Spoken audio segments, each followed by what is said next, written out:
when we couldn't find him. I don't trust him. I don't think you should either. And I know there's a lot of people that share the same sentiments with me. Hear me out.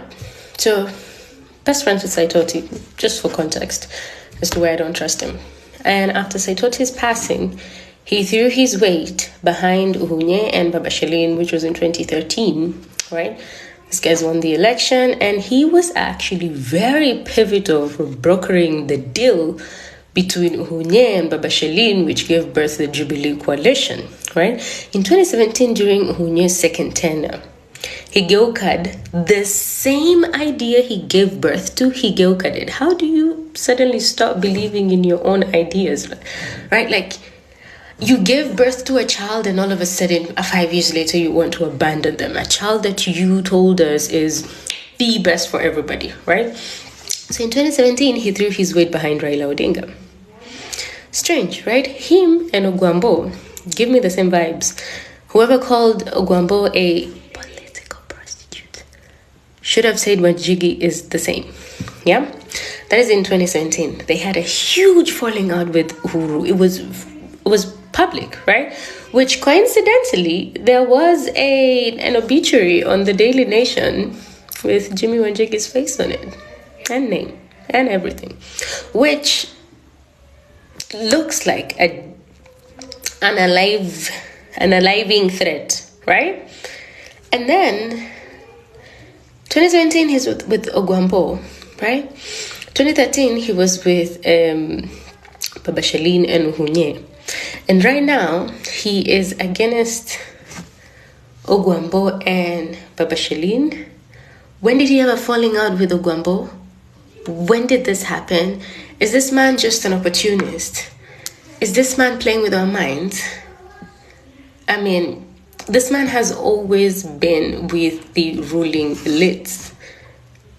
What has changed his mind now? Why is it that he has so much information about the rot in the country and yet he divulges what he feels is convenient at that moment? Why is it that he did not come out before? Why now? You don't get to the place where he is at by playing it by the books. Something about this man smells fish. You shouldn't trust him. We should not trust him. Let him do whatever he's doing in the background. Plus, he be walking around like a one-man army.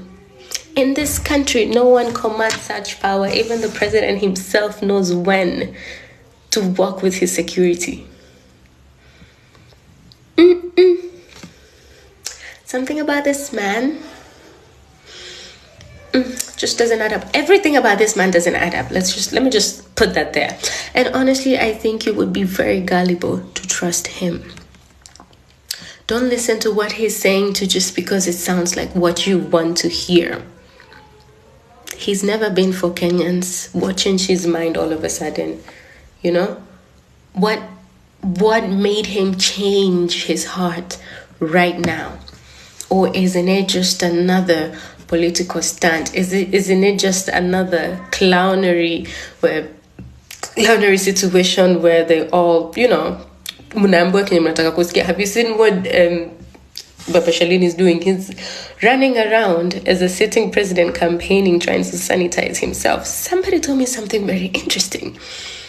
Baba Shelin's weakness is that he wants people to love him.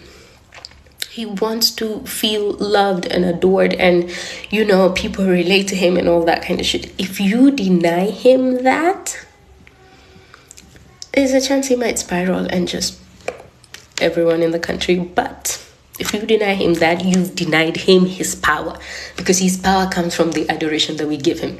Anyway, this was not about Baba Shelin. This was about Jimmi Wanjigi. Something is fish about him. I don't know exactly what.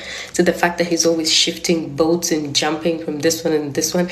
Maybe he realized that Baba Shelin's boat is sinking. Now he's trying to jump on the one, betting on the...